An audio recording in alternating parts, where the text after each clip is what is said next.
नवरात्र उत्सवामध्ये बरेचसे लोक उपवास करतात। सिद्धेश्वर दादा, मला काही काही लोक असे पाहायला भेटतात जे वर्षभर बेवडे दारू पितात तरी ते नवरात्रात उपवास करतात। किती भाग्यवान आहे पहा। जन परिसरातला एकही धाबा सोडला नाही असा माणूस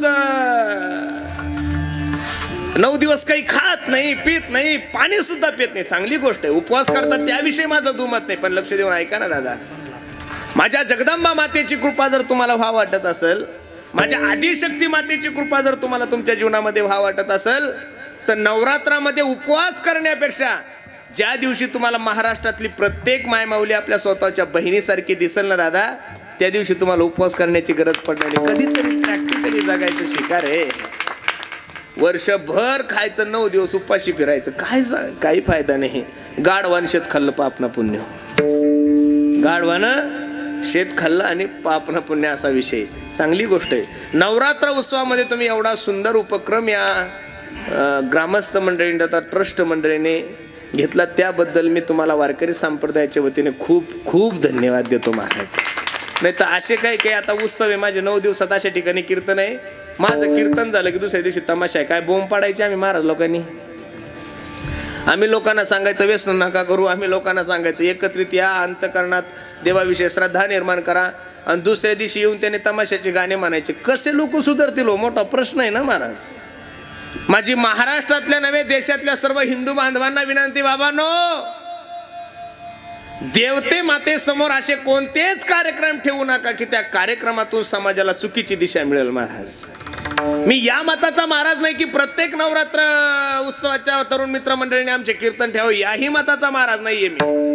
तुम्ही नाही कीर्तन ठेवले तरी चालेल, पण तमाशे ठेवू नका या मताचा तर नक्कीच आहे गड्यांनो। मी त्याचं एक व्यासपीठ आहे, मी त्या कलाकारांच्या विरोधात नाहीये, मी तमासगिरांच्या विरोधात नाहीये, पण तुमचं व्यासपीठ वेगळं आहे। धर्माच्या ठिकाणी असे कार्यक्रम होता कामा, अरे ऑर्केस्ट्रा सुद्धा झाला नाही पाहिजे। तुम्ही म्हणसाल महाराज असं कसं बोलता तुम्ही, अजिबात जे ते खरं बोलतोय। मुस्लिम धर्माने कधी त्यांच्या मस्जिदवर हिंदी गाणं लावलेलं पाहिलं का तुम्ही? नाही ना। ख्रिश्चन धर्माचे लोक त्यांच्या चर्चवर हिंदी गाणं लावत नाही, बौद्ध धर्माचे लोक त्यांच्या बौद्ध विहारावर हिंदी गाणं लावत नाही, जैन धर्माचे लोक कधी त्यांच्या जैन मंदिरावर हिंदी गाणं लावत नाही। तर माझ्या गणपती बाप्पा समोर, माझ्या देवी मातेसमोर तुम्हाला हिंदी गाणे लावण्याचा अधिकार दिला कोणी? हा देशातल्या प्रत्येक हिंदू बांधवांना माझा प्रश्न आहे। म्हणून सर्वांना माझी विनंती, बाबांनो, धर्माची मान नाही उंचावता आली तरी चालेल, पण धर्माची मान खाली जाईल असं कोणतंही कार्य जगातल्या लोकांनी करू नये। विठाला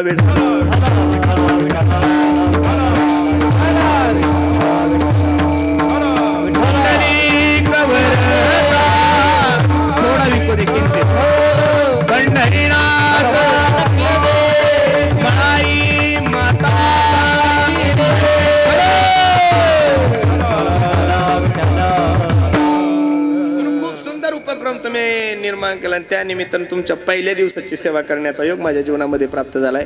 आता पहिला दिवस म्हणलं की कसं असतं, टंगळ मंगळच वातावरण असतं बरं नवनाथ दादा। बहुतांशी पहिल्या दिवशी कीर्तन करायचा साधाच असतो, अशा लोकांच्या धारणा आहे। एखाद्या कीर्तनकाराला जर तुम्ही फोन केला ना, एखाद्या कीर्तनकाराला जर तुम्ही फोन केला आणि त्यांना म्हणलं आमच्या गावचा सप्ताह आहे, कीर्तनकार ते कोण सांगतो मला 5वा दिवस द्या, नाही तर मला जागर द्या, नाही तर काला द्या। कारण की पहिल्या दिवशी लोकांची असं लोकांची धारणा आहे, पण असं काही नसतं महाराज। मला तर पहिल्या दिवसाचं कीर्तन खूप आवडतं। याचं कारण आहे, पहिल्या दिवशी लोकही कमी असतात सिद्धेश्वर दादा। काय लाईटही गेली तरी ताण नाही, कीर्तन रंगलं तरी ताण नाही, कीर्तन पडलं तरी ताण नाही। लोक म्हणा दादा पहिल्याच दिवशी, बरोबर आहे का नाही? बरोबर आहे का नाही? म्हणून कीर्तनकाराने पहिल्या दिवशी कीर्तन केलं पाहिजे। लोक म्हणतात कीर्तन रंगत नाही, माझ्या लाईफमध्ये कीर्तन पडणं रंगणं माहीतच नाही महाराज। कीर्तन हे रंगतही नसतं, कीर्तन हे पडत नसतं। कीर्तन ही भगवंताची सेवा आहे।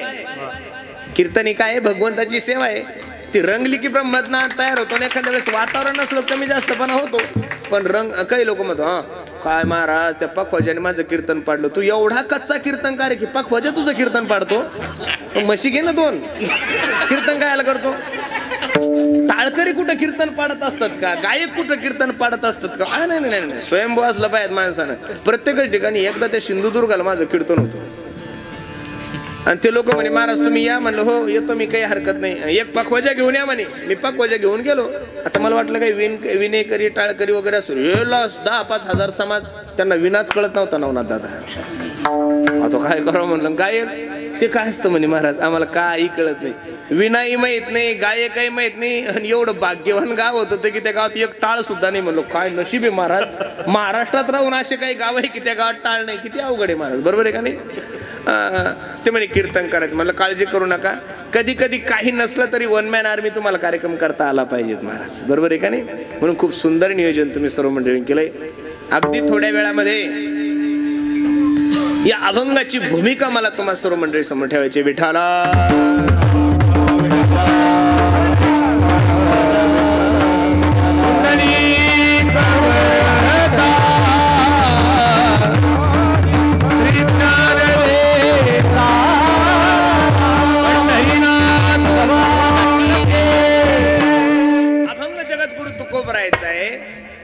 सहा चरणाचा या अभंगामध्ये जगद्गुरु तुकोबाराय नामाचं महत्व सांगतात. खरं सांगू का, कलियुगामध्ये जन्माला आलेल्या प्रत्येक माणसाने आपल्या जीवनाचा जर इतिहास पाहिला तर प्रामुख्याने एक गोष्ट तुमच्या आणि माझ्या जीवनामध्ये चुकते. ती एक, मानवी देहाला आलेल्या प्रत्येक जीवनामध्ये प्रत्येक मनुष्य चिंतन करण्यापेक्षा चिंता जास्त करतो. काय करतो? चिंतन करण्यापेक्षा चिंता जास्त करतो, आणि ती चिंता तिच्यापासून कसा आनंद प्राप्त करून द्यायचा याच्यासाठी चिंतन आहे महाराज. बाकीचे साधन कलियुगामध्ये तुम्हाला आणि मला शक्य नाहीये. सर्वच मंडळी उपवास नाही करू शकत, प्रत्येक मनुष्य तीर्थयात्रा नाही करू शकत, प्रत्येकच मनुष्य यज्ञयाग नाही करू शकत, प्रत्येकच मनुष्य कर्मकांड नाही करू शकत. पण एक गोष्ट अशी की ती सर्वांना करता येते. काळवेळ नाम उच्चारिता नाही, दोन्ही पक्ष पाही उद्ध. नाम उच्चारिता नाही, काळाची गरज नाही, वेळेची गरज नाही, अवकाशाचीच गरज नाही महाराज. प्रमाण किती गोडे पहा. न लगे तीर्थाचे भ्रमण, न लगे दंडन मुंडन, न लगे पंचाग्नी साधन, तुम्ही आठवा मधुसूदना. न लगे तीर्थाचे भ्रमण, तीर्थयात्रेला जायची गरज नाही. अनेक ठिकाणी साधू संतांनी खूप गोड वर्णन केलेलं आहे महाराज. फक्त आणि फक्त भगवंताचं चिंतन या कलियुगामध्ये सोपं आहे. का सोपं आहे याचं कारण सांगतो. त्रेतायुगामध्ये, द्वापार युगामध्ये, कृतयुगामध्ये माणसाची आयुष्य मर्यादा खूप मोठी असल्यामुळे त्या काळामध्ये ते साधणं योग्य होते. आता आपल्याला काय शक्य होणार आहे? मी जर म्हणलं आपण यज्ञाधिक कर्म करायचे, काय यज्ञाधिक कर्म करणार आहे महाराज आपण? 120 रुपयामध्ये ब्राह्मणाच्या दक्षिणे सगळं सत्यनारायणाची पूजा करणारे उदार लोक आपण. 120 रुपयामध्ये ब्राह्मणाची पूजा करणारे आपण हलकट लोक. आणि महाभारत असं सांगतंय की ज्यावेळेस राजसू नावाचा यज्ञ पाची पांडवांनी केला, तुपाची दार हत्तीच्या सोंडासारखी होती. आता तूप म्हणलं की चूप बसावं लागतं, तूप पाहायला भेटत नाही.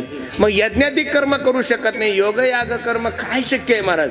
पाहे पालोहाची अचने, जय बोचरिया पडते खाणे, ते पोट भरणे की प्राणी शुद्धी म्हणून योगाच्या वाटा, जे निघाले गा सुभटा, तया दुःखाचीच वाटा भाग आला. किती गोड प्रमाणे पहा. योग याग विधीने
योग याग विधी येणे नोय सिद्धी वायाची उपाधी दंभ धर्म. कलियुगामध्ये योगही शक्य नाहीये, कर्मकांडही शक्य नाहीये. ज्ञान काय शक्य करणारे महाराज? कोणत्याही गोष्टीसाठी वयाची मर्यादा ठरलेली आहे.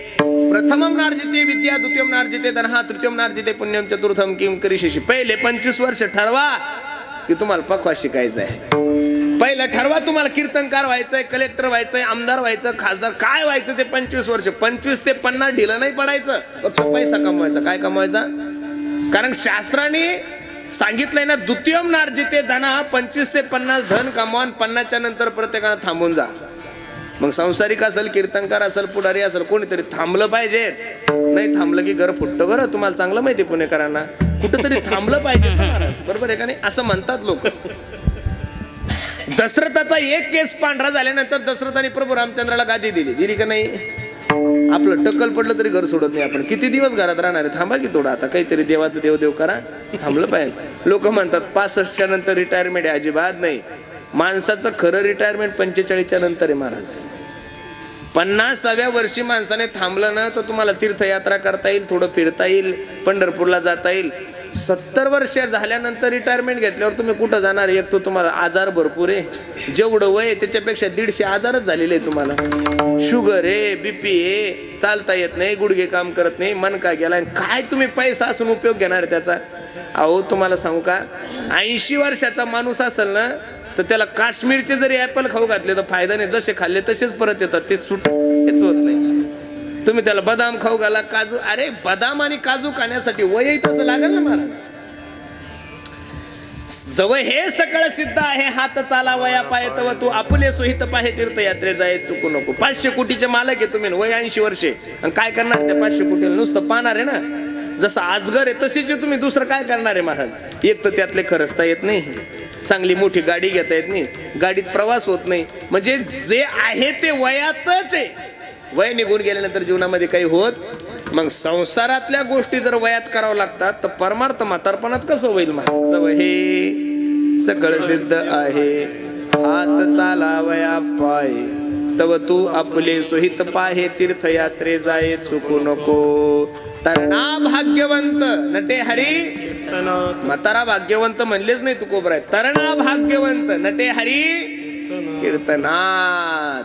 म्हणून माझी विनंती, ज्ञानही अवघडे, योगही अवघडे, कर्मकांडही अवघडे. मग करायचं काय? महाराज सांगतात, यत् फलम नास्ति तपसा न योगेन समाधिना हा तत्फलम लभ्यते सम्यक् कलौत हरि कीर्तनात. कलियुग केवल नाम आधारा, सुमिर सुमेर नर उतरहि पारा. कलियुग केवल नाम आधारा, सुमिर सुमिर नर उतरहि पारा. कलियुग केवल नाम आधारा, सुमिर सुमिर नर उतरहि पारा. पहिलं प्रमाण मी तुम्हाला भागवतातलं दिलं 1, दुसरं प्रमाण मी तुम्हाला तुलसीदासचं दिलं 3, आणि तिसरं प्रमाण पहा. कलियुगा माझी करावे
कीर्तन जेने नारायण धेले भेटी. या कलियुगामध्ये भगवंताचं चिंतन हेच आहे की ते तुम्हाला भगवंताची प्राप्ती करून देऊ शकते. कबीर महाराज सांगतात, दिहुडा हो अरे 2 दिन का महिमान, अरे कब सुमरोगे राम. बाल अवस्था खेल गवायो, तरुण हुआ तो समय गवाया. दिहुडा, दिहुडा म्हणजे शरीर. दिहुडा म्हणजे काय? शरीर. कधी तुम्ही देवाचं चिंतन करणार? अल्पायुष्य मानव देह शतगणिले ते अर्धरात्र खाय मध्ये बाल तो पिडा रोग क्षय काय भजनाशी उरले ते पाय का. तुम्ही करा ना तुमच्या जीवनाची वजाबाकी. 100 वर्षाचं आयुष्य देवाने तुम्हाला दिले. किती वर्षाचं हो दादा? 100. त्यातले 50 तर तुम्ही झोपेतच घातले. खाली किती उरले हो? 50. 50 मधले 10 वर्ष बालपणात गेले. खाली किती उरले? 40 मधले 20 वर्ष शिक्षणात गेले. खाली किती उरले? आता शिक्षण झालं 3 वर्ष तर कोरोनातच गेले माणसाचे. खाली किती उरलं? आता 17 वर्षात तुम्ही काय काय करणार आहे? आमदार होणार आहे का सरपंच होणार आहे? गावात बंगला बांधणार आहे का लग्न करणार आहे? बरं, सर्व गोष्टीची गॅरंटी घेता येईल. माणसाची काय गॅरंटी? कोण दिवस येईल कैसा नाही देहाचा, क्षण भंगूर जीवन की कलिका कल प्रात को खिलीना. एवढं अल्प आहे, कधी जाईल काही सांगता येत नाही. मग एवढ्या कमी आयुष्यामध्ये बाकीचे साधन न करता सर्वात सोपं जे साधन आहे ते भगवंताचं चिंतन आहे. आणि त्या भगवंताच्या चिंतनाचा फायदा काय? पहिलं नाम संकीर्तन साधन पैसोपे, साधन पैसोपे. नाम संकीर्तन साधन पैसोपे, साधन पैसोपे. नाम संकीर्तन साधन पैसोपे, साधन पैसोपे. नाम संकीर्तन साधन पैसोपे, साधन पैसोपे. नाम संकीर्तन साधन पैसोपे, साधन पैसोपे.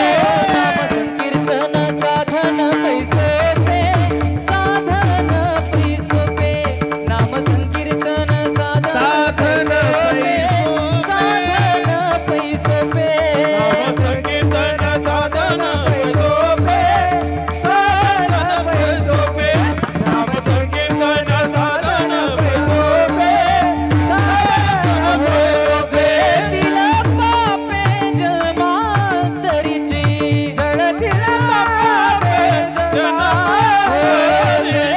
तिला पापे जन्मांतरीची,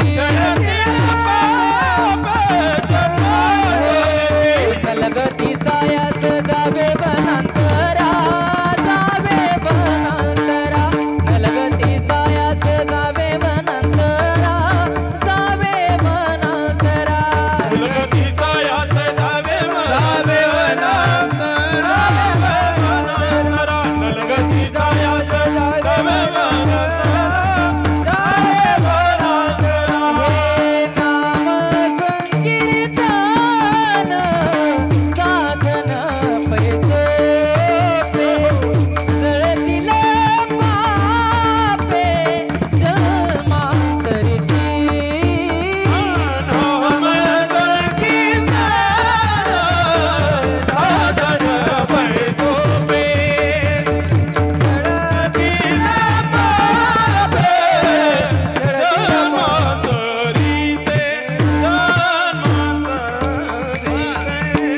घेतलेल्या अभंगाच्या पहिल्या चरणामध्ये तुकोबराय सांगतात, नाम संकीर्तन साधन पैसोपे.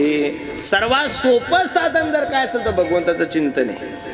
बाकीच्या साधनाचा विचार करू नका. ठरवलं तरी अमरनाथला जायचं म्हणलं तरी वातावरण नाहीये. वरती गेल्यानंतर ऑक्सिजन मिळत नाहीये आणि कधी काय होईल याची गॅरंटी नाहीये. केदारनाथला जायचं असेल, बद्रीनाथला जायचं असेल, गंगोत्री, यमुनोत्री, तुम्ही 4 धाम जर तिथले केले तर कधी काय वातावरण बिघडेल काही सांगता येत नाही. जाण्यासाठी माणसाची तब्येतही चांगली असावी लागते.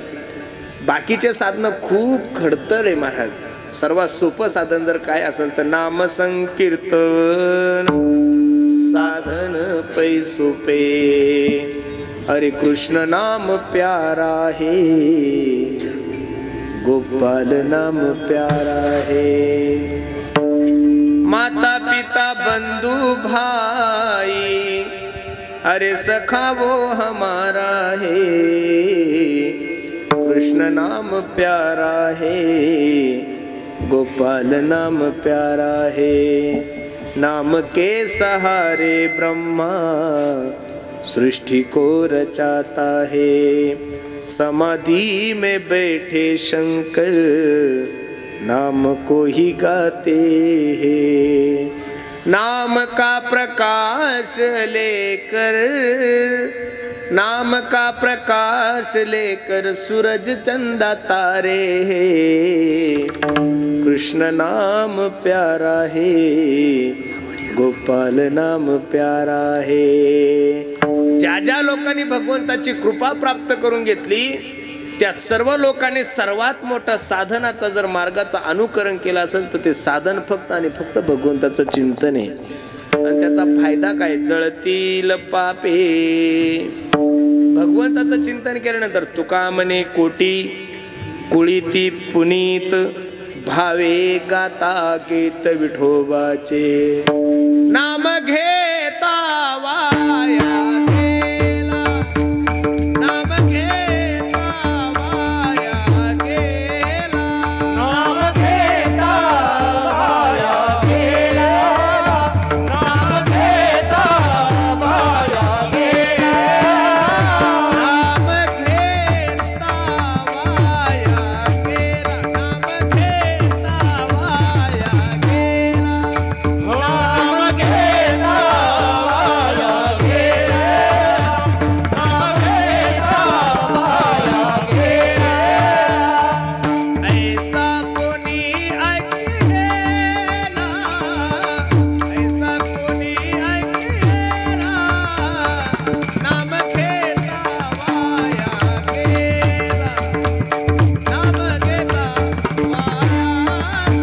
ऐसा कोणी ऐकलेला, ऐसा कोणी ऐकलेला, नाम घेता वाया गेला, नाम घेता वाया गेला।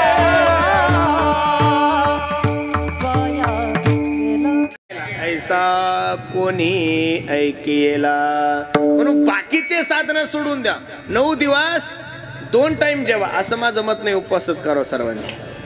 2 टाइम जेवा, पण कमीत कमी 9 दिवसामध्ये कमीत कमी 11,000 वेळेस तरी देवाचं चिंतन करा, म्हणजे देवी मातेची कृपा तुमच्या जीवनामध्ये होईल। कमीत कमी 11 माळी तरी सकाळी उठल्यानंतर देवाचं चिंतन करा, तुमचा जो देव आहे त्याचं चिंतन करा। मी असं म्हणणारच नाही तुम्हाला या देवाचं करा त्या देवाचं करा। आपलं असं झालेलं आहे, देवता जास्त आहे त्याच्यामुळे कोणाच्या मागं जाऊ हा मोठा प्रश्न आहे। बाकीच्या लोकांना पर्याय नाही त्याच्यामुळे ते एकच देवाच्या मागं आहे। मुस्लिम लोकांचा अल्लाह, मारवाडी लोकांचा सल्ला, आपला हल्ला गुल्ला आपला ताळाच करत नाही महाराज। वार बदलला की देव बदलणारी जाते आपली, असं नाहीये। माझं एकनिष्ठता खूप महत्वाची आहे। खरं सांगू का, तुम्हाला असं वाटतंय तुम्ही देवीच्या मागे लागली म्हणल्यावर देवीची कृपा होईल, अजिबात होणार नाही महाराज। वारकरी संप्रदायातले जेवढे काही संत महानुभव जन्माला आलेले आहे ना, त्यांनी एकनिष्ठतेनं फक्त आणि फक्त पांडुरंगाची सेवा केली। कोणाची सेवा केली? पांडुरंगाची सेवा केली, पंढरीनाथाची सेवा केली। आणि देवी माता कोणाची पत्नी हो? कोणाची? भगवंताची। मग खरं सांगा, सकल संतांना देवीची पूजा करायची गरजच पडली नाही। ते देवी मातेचं वर्णन जरी करत असेल तर त्यांना देवी सुद्धा पांडुरंग परमात्मा आहे। कुळीची ही कुळदेवी केली ठावी, बस देवी सुद्धा देवच मानत होते आणि देव सुद्धा देवीच मानत होते महाराज। तुकोबरायची भाषा पहा ना, एक एक विठाबाई, विठोबाला देवी जर म्हणायचं तर कोणाला? पांडुरंगाला। एक एक विठाबाई माझे पंढरीचे आई, भीमा आणि चंद्रभागा। तुम्ही तुमच्या ॲडजस्टनुसार देवीची पूजा करता। काही लोक म्हणतात महाराज देवीला आमचा नवस आहे। काय नवस आहे? कोकड्याचा नवस आहे, कोंबड्या? अजिबात नाही महाराज। साधू संतांनी सांगितलं काम क्रोध बकरा मारा, काम क्रोध बकरा मारा, पुजार खुमैनीच्या वरा, काम क्रोध बकरा मारा, काम क्रोध बकरा मारा. नाव देवीचं करतात आणि खातात लोक महाराज. महाराष्ट्रातली कोणतीच देवी नाही की तिनं आतापर्यंत बोकड्याचं काही मुंडकं खाल्लं, अजिबात नाही महाराज. बरं लोक म्हणतात महाराज आम्ही 2000चा बोकड्या कबूल केलाय, 5 करा ना, करण्याबद्दल आमचं काही मत नाही, पण 5000चा बोकड्या देण्यापेक्षा त्या देवस्थानाला 5000चे पत्र द्या ना, बोकड्याची काय गरज आहे देवीला. लोकांच्या पोटाची तळगी भरण्यासाठी लोकांनी काढलेला मधला पर्याय म्हणजे नवशी. विठ्ठल विठ्ठल